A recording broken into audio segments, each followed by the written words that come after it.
why are our congressional representatives now required to have their say about the releases of lump sum appropriations?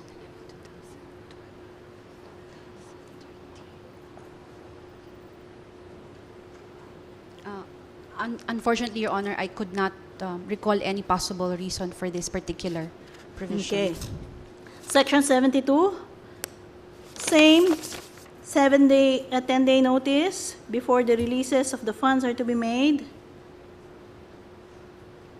Section 76, carrying over what was first found in 2009 on NGOs.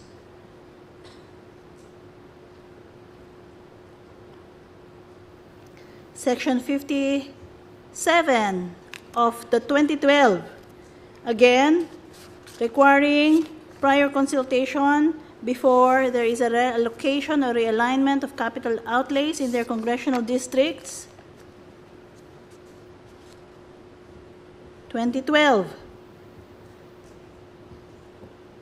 There is just a small amendment which we are talking about releases of centrally managed items to the central units, not anymore requiring regional releases. I don't see how this is relevant for now. Okay. Again, there is a first time requirement for lump sum appropriations, requiring all national government agencies to submit the complete details of all lump sum appropriations. What is the reason for Section 68? Your Honor, as far as I could recall, this was the budget year when we have decided as a policy to avoid lump sum appropriations within the budgets of the agency. However, given the budget timelines where we have to submit by July or 30 days after the opening of the regular session of Congress, then there are really certain projects that the agencies have difficulty identifying in details. So that as a requirement for our prior to the release of the funds, we require them the details as to the details of this lump sum appropriations, Your Honor. So it is a matter that is a function of the time limitation Yes, Your Honor. for the identification of projects. More than anything, Your Honor, and also to given that we are also we are also preparing at the time the agencies for the 1-year validity. We would like also to discipline the agencies for them to be able to plan well, so that we have required them to submit details, if possible, during budget preparation. Section 72 is the same as NGOs, except that there is a change to the name civil society organizations. I'll not ask you, I won't ask you anymore why, but if you have an idea why there was a change, I'll be glad. Your Honor, I think it was also this time that participative budget was introduced, so that we are also asking from various civil society organizations at that time. Our understanding is that CSOs will cover both NGOs and POs, so it would be best to refer to them for consistency as well in the use of the language in the GAA and all of our circulars, Your Honor. Okay. 2013, Section 67 is the same. Section 68 is the same. Section 72, there is a change from full liquidation. I don't understand why there is now a 70% cutoff of the latest fund transfer. What does it mean? Your Honor, if I may Yes, refer you please.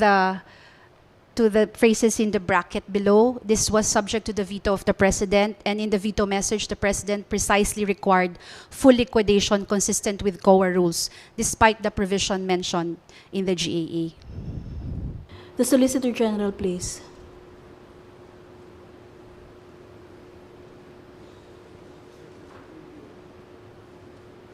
As you can see, that there are many questions of constitutional import that may not have been raised as early as 1991, when the first provision on realignment of capital outlay projects were first inserted in the GAA, without anyone objecting to that fact.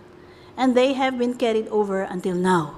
In other words, we have more than 20 years of practice where congressmen and congresswomen participate actually in the realignment of budget items. Is this constitutionally objectionable? On the part of the PDAF provisions, Your Honor, we maintain that the participation, as I said in my presentation, are such of a level still consistent with PhilConsa. On the other general provisions, Your Honor, I'm not quite prepared to answer the question of constitutionality because this goes to the general nature of realignment, Your Honor, for which, given the limited time in the advisory, our research and in fact our fact-finding was limited to PDAF, Your Honor. Okay. Now, there are two problems that I see here that you must answer. Whether the realignment power can be shared first with the department head, that's a DAP issue, it's not here, but for this particular case, with a representative of Congress. And I want you to address that in your memorandum, because here we can find that a budget that had already been identified, budget item, can be actually changed afterwards. But the change can only happen with the concurrence, initiative, and consent of the members of Congress. Now, those JA provisions that were flashed, apart from the 2013, are not actually being questioned now. But the same questions, the same constitutional problem is still there. Meaning, to what extent should this court draw the line for congressional participation in the budget execution stage? We will do that, Your Honor. Okay. Now, yesterday, Attorney Molo was answering my question regarding the proposition that at this point, it may be possible to allow Congress to itself devise the solution to this impasse. And your plea has been to allow Congress to do this. My question to you is quite practical. Since 1991, it has been recognized that they participate even in DPWH projects. If they had been doing this since 1991, and we find that post-budget approval actions all are to be considered as unconstitutional, and we revisit PhilConsa, what guarantee do we have that in fact corrective measures will indeed be undertaken by Congress? As a start, Your Honor, the process has already been, the first steps have already been taken. As I said, the provision on PDAF has been removed. The allocation for the then or the erstwhile so-called soft projects are now given direct to the line agencies. And the erstwhile hard project allocation is given to DPWH. And by the time of third reading, the House will make sure, and we have their assurances, that all infrastructure projects will be identified line by line. As we speak, Your Honor, the special provisions are not yet been drafted. And I am sure the political branches will be very mindful of the matters, of the concerns and the criticisms aired not only in public, but most especially in this honorable court, Your Honor. This is a big eye-opener for everybody. The provisions, the general provisions being shown today, candidly, was not covered by our research because we concentrated on PDAF. But I would like to say, Your Honor, that at the rate the political branches are on a correction mode. I believe by the time the process would be completed, meaning a bill is passed by the House and sent to the Senate, then and only then, to be fair, will this court see whether or not all the concerns and all these very valid questions asked by the court will have been addressed or fully addressed. Still, Your Honor, the plea is the political branches are listening. Now, from the responses of the representatives of both the DBM and the two houses of Congress, it reinforces the initial thought that I have after I was seeing the extent of this research made by my staff, that neither the executive nor Congress frontally faced the question of constitutional compatibility of how they were engineering the budget process.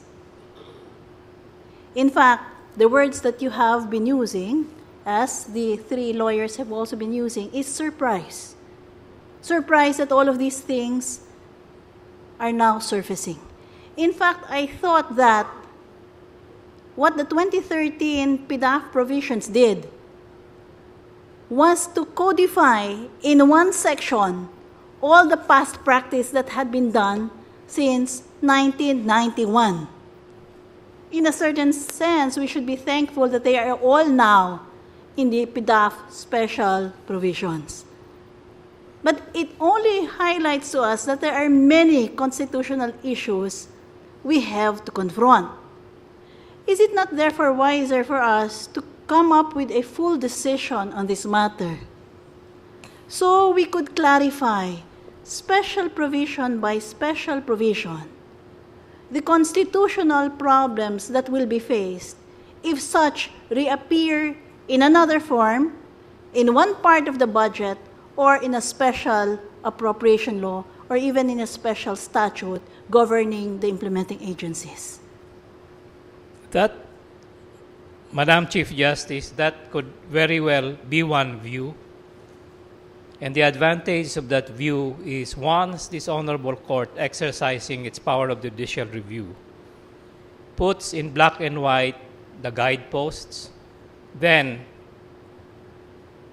the political branches will know where the lines are drawn. And without detracting from the power of this honorable court to do so, again, our thought is, if there is a chance for the political branches to make those guidelines and those guideposts informed by all of the concerns raised in this honorable court and in the public, one can view it as an alternative way to have guideposts. And since they are not constitutional, there will probably be leeway, Your Honor. Since this involves the budgetary process, this involves how money is spent. Again, that is one view, Your Honor. And without detracting from the power of the court,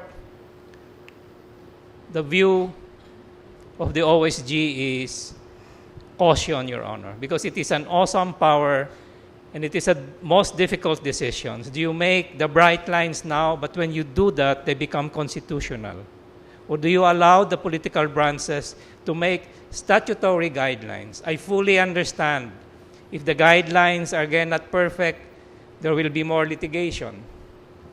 But again, the advantage of that view is you let the political branches make the correction, Your Honor. That one we submit to the court. The court is decided to come together and deliberate on this with all possible speed. So that part of the apprehension that we will not be able to act in due time is not really a serious concern.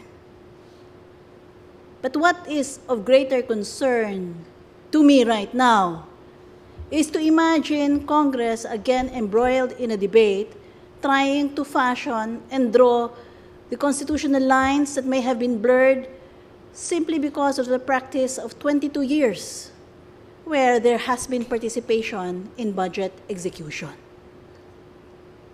where you basically have possibly really less economy of time than if the court were to move forward and rule with definitive clarity on the issues that have been presented. Again, with respect, Your Honor, I would submit that the House of Representatives has, I would characterize with all deliberate speed, from the time the COA report was publicized, I would say with all deliberate speed, the executive branch expressed its reservations, and in very quick order, the House of Representatives Appropriation Committee struck out PDAF, and in very short order, on second reading, struck out PDAF and made the new allocation. In a week's time, Your Honor, they will meet. My understanding is in about a week or 2 weeks at most, they will have on schedule a third reading of the bill, and that will be sent to the Senate. And again, Your Honor, at this point, the House of Representatives will be very mindful not only of the special provisions, but of all the general provisions to which we have been made aware of today. Thank you, Solicitor General. I have no further question. Justice Carpio. Mr. Solicitor General, you are asking this court to defer or delay or dilly-dally in resolving this case to allow the political branches to craft a resolution of the PDAF issue. Is that correct? Yes, Your Honor. You remember, counsel, we were students then, and the president then, President Marcos, through the OSG, pleaded here in this court that he be allowed to shut down Congress, to issue decrees, to rule by decree, to reform society. The court agreed, unfortunately, and we had a disaster for several decades. Now, in the 1986 Constitution, the framers, to stiffen the spines of justices, put there that the power of judicial review is not only a power but a duty. And they even gave this court an extraordinary certiorari power to strike down any act of any branch of the government that constitutes grave abuse of discretion amounting to lack of jurisdiction. It is our solemn duty. We have taken an oath to faithfully apply the Constitution. And you are asking us to defer, to suspend the performance of our solemn duty to faithfully apply the Constitution. I think you are asking too much of this court, counsel. Let me move to another point, counsel. You are asking us to lift the TRO to release the PDAF. But the executive department has announced several times, and even up to yesterday, that they have already abolished the PDAF. So why are you asking us to release PDAF, to lift the TRO, when you have already announced that you have abolished PDAF? I do not see, it's irreconcilable. Can you explain, counsel? If Your Honor, please, the statement of the President immediately or almost immediately after the release of the COA report was to suspend the PDAF insofar as the so-called soft projects were concerned, Your Honor, especially where So it is not true that the PDAF has been abolished?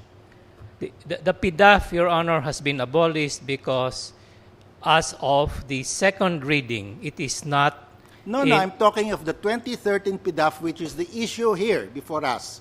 The balance of the 2013 PDAF is about 13 or 14 billion pesos. Has that been abolished? It will not, the President will never touch it again?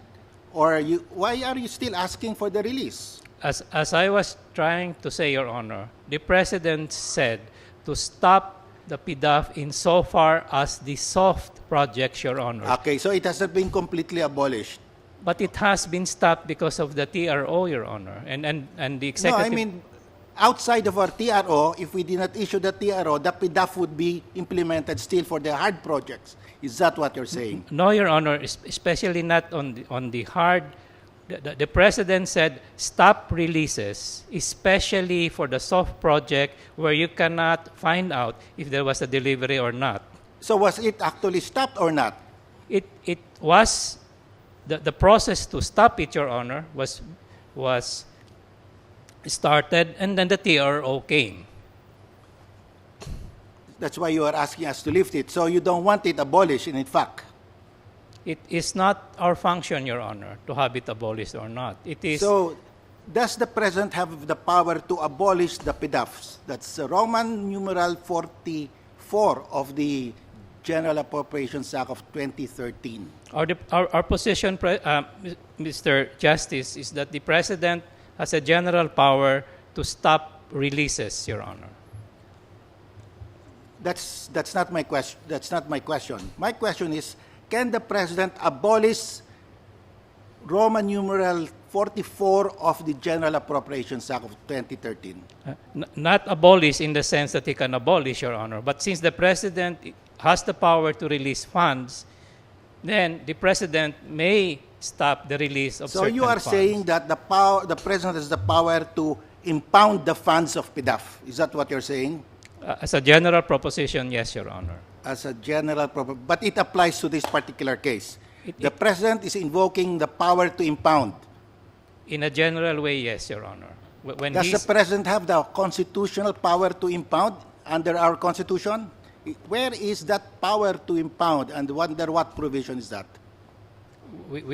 That's why, Your Honor, I'm saying, as a general proposition, the President has the power to speed up release or not to release. And whether as a whole it is to impound is an open question, Your Honor.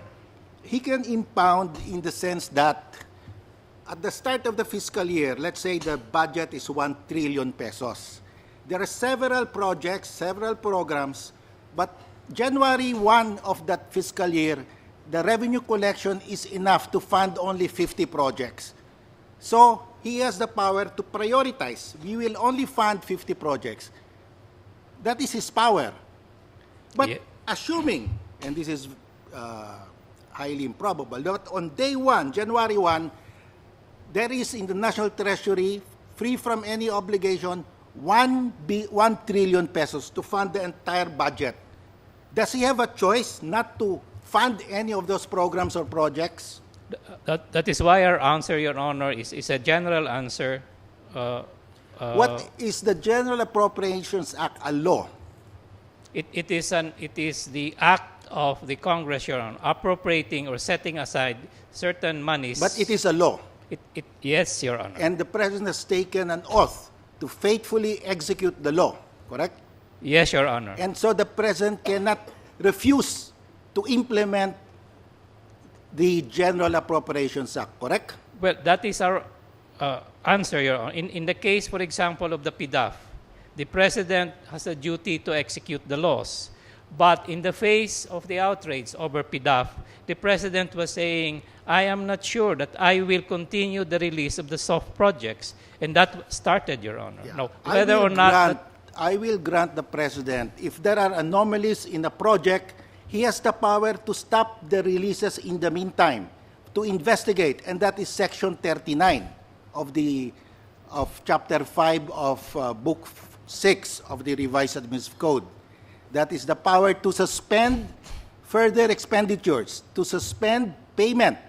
But it is just to suspend, because there could be anomalies, and you have to because of your oversight power, you have to investigate. But that is not the power to save money. That is not the source of savings. You just suspend it temporarily. So at most, the president can suspend. Now, if the president believes that the PDAF is unconstitutional, can he just refuse to implement it?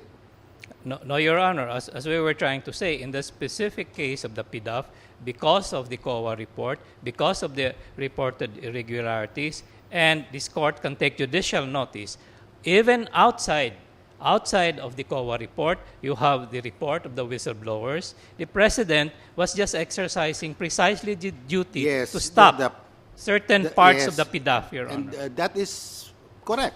You've seen the COA report. There are anomalies. You stop and investigate and prosecute. He has done that. But does that mean that PDAF has been repealed? No, Your Honor. No. PDAF remain until this court rules. Yes. It is So, it is in the statute books. The Your Honor. PDAF can be legally abolished only in two cases. Congress passes a law to repeal it, or this court declares it unconstitutional, correct? Yes, Your Honor. The president has no power to legally abolish PDAF. Yes, Your If he Honor. does not believe that PDAF is constitutional, then he can bring a case here and question its constitutionality. Yes, Your Honor. Okay. Now let us go to the constitutionality of PDAF. In Filconsa and in LAMP, we said the PDAF provisions are constitutional because the identification of the project by the legislator was only recommendatory, not mandatory, correct? Yes, Your Honor. That was our decision. Now we go to the PDAF of 2013. It says here that any modification, that is special condition number 4, this last paragraph, any realignment, any modification and revision of the project identification, blah, blah, blah, blah, shall be favorably endorsed by the House Committee on Appropriation and the Finance Committee of the Senate. What do you understand by favorably endorsed? Does it mean there must be concurrence?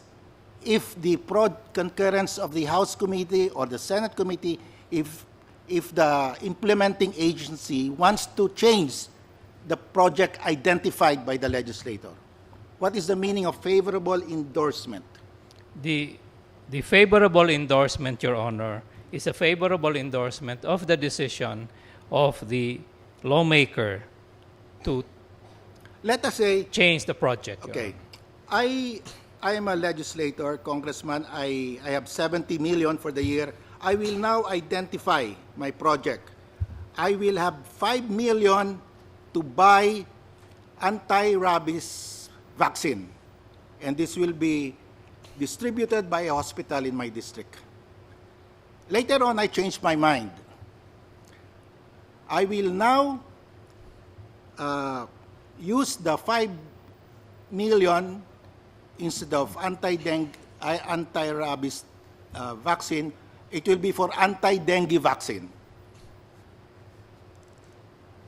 The implementing agency will follow me, correct? Yes, Your Honor. Now, if let's change the facts. I now identify 5 million from my PDAF for anti-rabies vaccination to be distributed by my hospital. The implementing agency wants to change it. They say, oh, there are very few dogs there, wild dogs. That's too much. 5 million is too much for your district. Why don't you spend it to buy mosquito nets, anti-malaria program? Because there are a lot of people there who suffer from malaria. But I refuse. So they go to the House Committee. The House Committee supports me. What can the implementing agency do? They have to follow the House Committee, correct?